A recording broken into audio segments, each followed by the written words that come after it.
வெற்றிக்கு பின்னர் முதல் முறையாக பெரம்பூர் சென்ற முதலமைச்சர் விஜய் சட்டமன்ற உறுப்பினர் அலுவலகத்தை திறந்து வைத்தார்.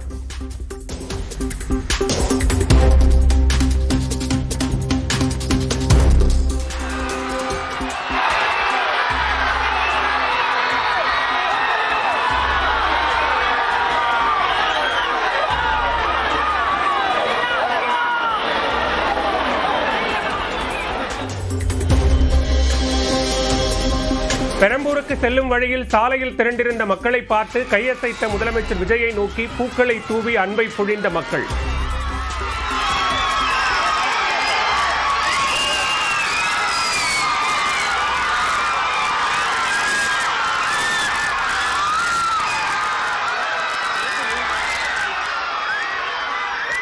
முதல்வரை பார்க்கும் ஆவலில் பாதுகாப்பை தாண்டி வந்தவர்களை தடுத்து நிறுத்திய காவல்துறையினர்.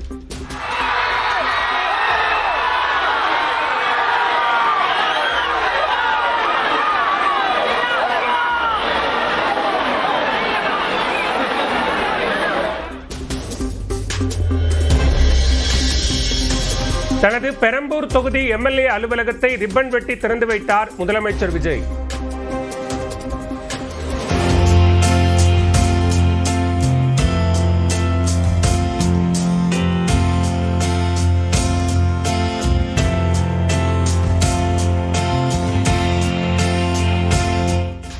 எம்எல்ஏ அலுவலக இருக்கையில் அமர்ந்து தொகுதியின் வளர்ச்சி திட்ட பணிகளையும் ஆய்வு செய்தார்.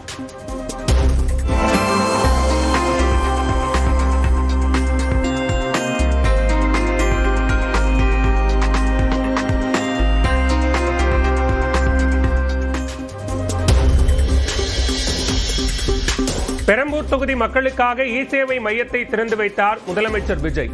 இ சேவை மைய செயல்பாடுகள் குறித்து அதிகாரிகள் ஊழியர்களிடம் கேட்டறிந்தார்.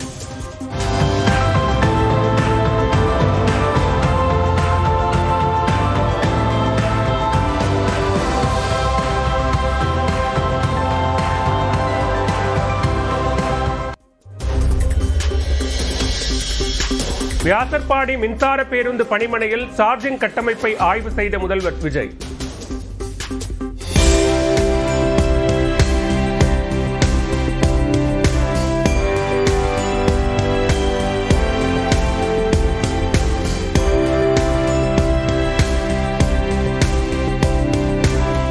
மின்சார பேருந்துகளில் ஏறி பார்த்ததுடன் பணிமனை ஊழியர்களுடன் போட்டோவும் எடுத்துக் கொண்டார்.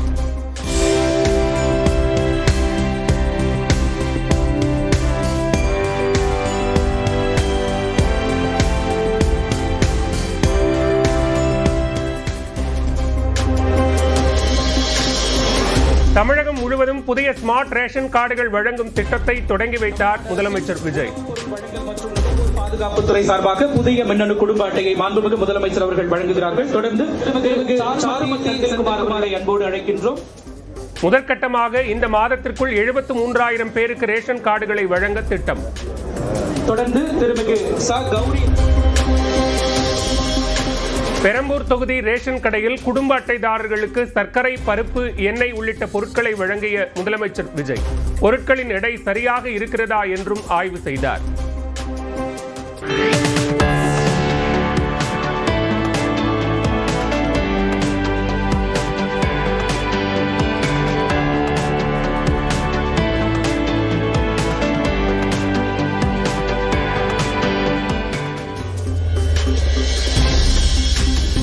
முதல்வர் விஜய் கையால் புதிய ரேஷன் கார்டுகள் வாங்கியது மகிழ்ச்சி அளிக்கிறது. பெரம்பூர் தொகுதியைச் சேர்ந்த குடும்ப அட்டைதாரர்கள் பேட்டி. அரிசி, பருப்பு, சக்கரை, எண்ணெய் எல்லாமே எனக்கு அவர் தான் கொடுத்தாரு. சந்தோஷம், ரொம்ப சந்தோஷம். நிறைய பெர்மிஷன் எல்லாம் வாங்கிட்டு இன்னைக்கு லீவ்ல போட்டு ரொம்ப ஹாப்பி. ஃபர்ஸ்ட் டைம் வாங்கினேன் சார் கிட்ட. நான் நேர்ல இப்பதான் ஃபர்ஸ்ட் டைம் பாக்குறேன். நான் சலாம் சொன்னது, அதுக்கு ரிப்ளை சொன்னது, மாஷா அல்லாஹ் சொன்னது. 1 year ஆகி நிறைய ரிஜெக்ட் ஆச்சு. அதுக்கப்புறமா இப்போ சார் கை வெயிட் பண்ணி வாங்கினது ஒரு பெரிய ஹாப்பியா இருக்கு. சார் கையால வாங்கினது, கார்டு கிடைச்சதை விட சார் கையால வாங்கினது இன்னும் சந்தோஷம்.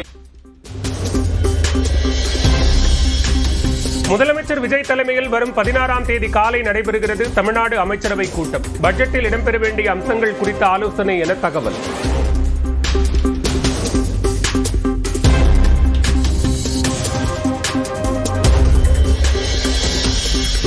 ஆந்திராவில் கொரோனா தொற்றால் 3 பேர் உயிரிழந்த நிலையில் தமிழ்நாட்டில் அதிக வீரியம் கொண்ட கொரோனா பரவல் இல்லை என மருத்துவத்துறை விளக்கம். பொதுமக்கள் தேவையற்ற அச்சமோ பதற்றமோ அடைய வேண்டியதில்லை என விளக்கம்.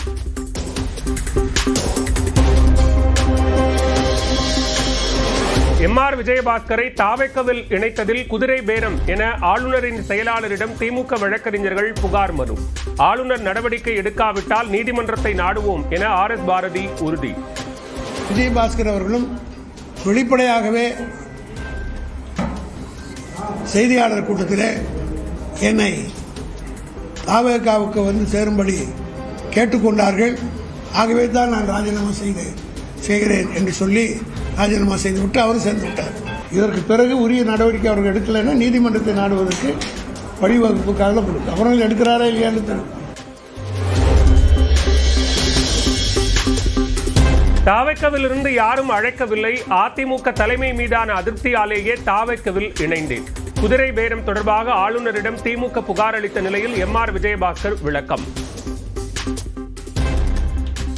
யாருடைய அழுத்தம் இல்லாமல் நானா எடுத்த முடிவு, நானும் என்னோட இருக்கக்கூடிய நிர்வாகிகளும் சேர்ந்து எடுத்த முடிவு தான் ஒழிஞ்சு தாவேக்காலையோ அல்லது தாவேக்காவில் போய் சேர்ந்த எங்களுடைய முன்னாள் அமைச்சர்கள் சட்டமன்ற உறுப்பினர்களுடைய நிர்பந்தத்தாலேயோ நான் தாவேக்காவுக்கு செல்லவில்லை. என்னுடைய சுயமான முடிவு.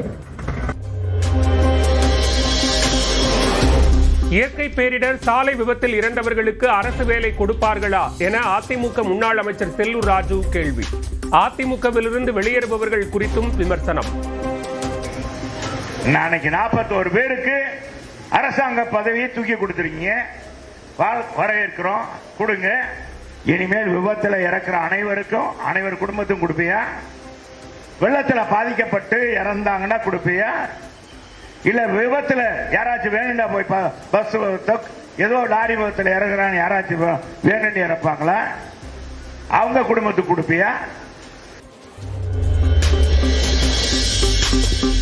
மதிமுக எம்எல்ஏக்கள் விலை போய் விட்டதாக துரை வைகோ குற்றச்சாட்டு. பல கோடி செலவு செய்தும் திமுக அதிமுகவால் வெற்றி பெற முடியவில்லை என்றும் பேட்டி. மதிமுக சட்டமன்ற உறுப்பினர்கள் 2 பேர் இன்னைக்கு விலை போயிட்டாங்க. இன்னைக்கு கூட்டணி கட்சிகள் நாங்க மதிமுக உட்பட எல்லா இடங்களையும் பொறுத்த வரைக்கும் குறைஞ்சபட்சம் 20 கோடி போட்டீங்க, 234 போட்டீங்கன்னா எவ்வளவு, எத்தனாயிரம் கோடிகள். அதை பயன்படுத்தி அவங்களால வெற்றி பெற முடியல. வாக்குகளுக்கு ரூபா கொடுத்து அதை பெற முடியல, தோத்தாங்க. தமிழ்நாடு பாடநூல் கழக தலைவராக திண்டுக்கல் லியோனிக்கு பதிலாக தாவேக்க கொள்கை பரப்பு இணைச் செயலாளர் லயோலா மணி நியமனம். லயோலா மணிக்கு பணி நியமன ஆணையை வழங்கி பாராட்டிய முதலமைச்சர் விஜய்.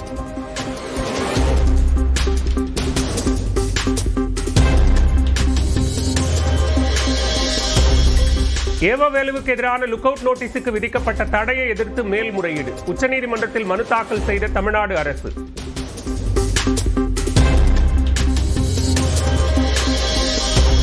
சொத்து குவிப்பு வழக்கில் கடலூர் நீதிமன்றத்தில் நேரில் ஆஜராவதிலிருந்து முன்னாள் அமைச்சர் எம்.ஆர்.கே. பன்னீர்செல்வத்திற்கு விலக்கு. சென்னை உயர்நீதிமன்றம் உத்தரவு.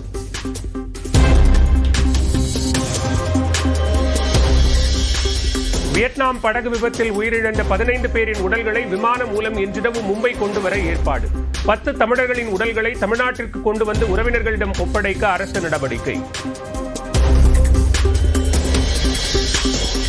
முதலமைச்சர் விஜயின் உத்தரவை தொடர்ந்து மும்பைக்கு விரைந்த சிறப்பு அதிகாரி சந்தோஷ் அதிமானி.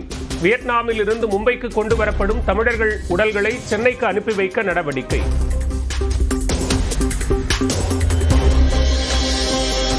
தங்கம் விலை சவரனுக்கு 800 ரூபாய் குறைந்து 1,05,600 ரூபாய்க்கு விற்பனை. வெள்ளி விலை மாற்றமின்றி கிராம் 240 நிர்ணயம். முட்டை கொள்முதல் விலை மேலும் 5 காசுகள் உயர்ந்து இதுவரை இல்லாத வகையில் 6 ரூபாய் 70 காசுகளாக நிர்ணயம். உற்பத்தி குறைவு, சத்துணவுக்கு செல்லும் முட்டைகளின் எண்ணிக்கை உயர்வு உள்ளிட்ட காரணங்களால் உயர்ந்ததாக பண்ணையாளர்கள் தகவல்.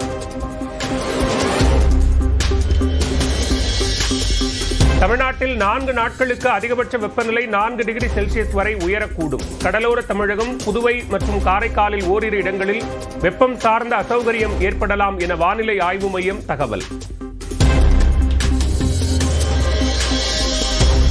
மேற்கு தொடர்ச்சி மலை மாவட்டங்களில் 6 நாட்கள் மழை பெய்ய வாய்ப்பு. பிற பகுதிகளில் வறண்ட வானிலை நிலவினாலும் லேசான மழை பெய்யக்கூடும் என வானிலை ஆய்வு மையம் கணிப்பு.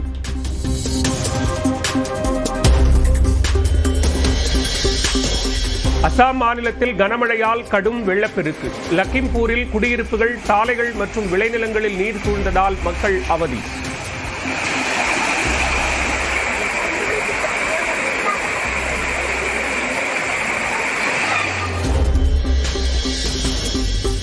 ஜம்மு காஷ்மீரில் உள்ள உலகின் மிக உயரமான ரயில் பாலத்தை காண சுற்றுலா பயணிகள் ஆர்வம். அமர்நாத் யாத்திரை செல்லும் பக்தர்கள் அதிக அளவில் வருகை.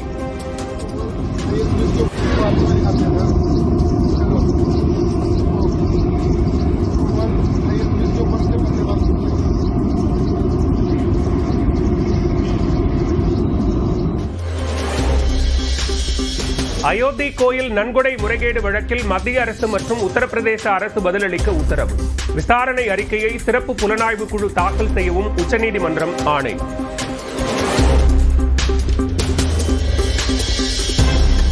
பத்ரிநாத் கோயிலில் நன்கொடையை திருடியதாக கைதான கோயில் நிர்வாக குழு தலைவரின் உதவியாளர் சஸ்பெண்ட். காவலர்கள் கைது செய்த நிலையில் நடவடிக்கை. மேம்படுத்தப்பட்ட ரயில் டிக்கெட் முன்பதிவு இணையதளத்தை நாளை மறுதினம் அறிமுகப்படுத்துகிறது ரயில்வே அமைச்சகம். 1 நிமிடத்தில் 1.5 லட்சம் டிக்கெட்டுகளை முன்பதிவு செய்ய முடியும் என அறிவிப்பு. ஹனிமூன் கோச்சை தொடர்ந்து அடுத்த சர்ச்சையில் ரயில்வே. ரயிலில் பூஜைகள் செய்யும் வீடியோ வெளியானதால் அதிர்ச்சி.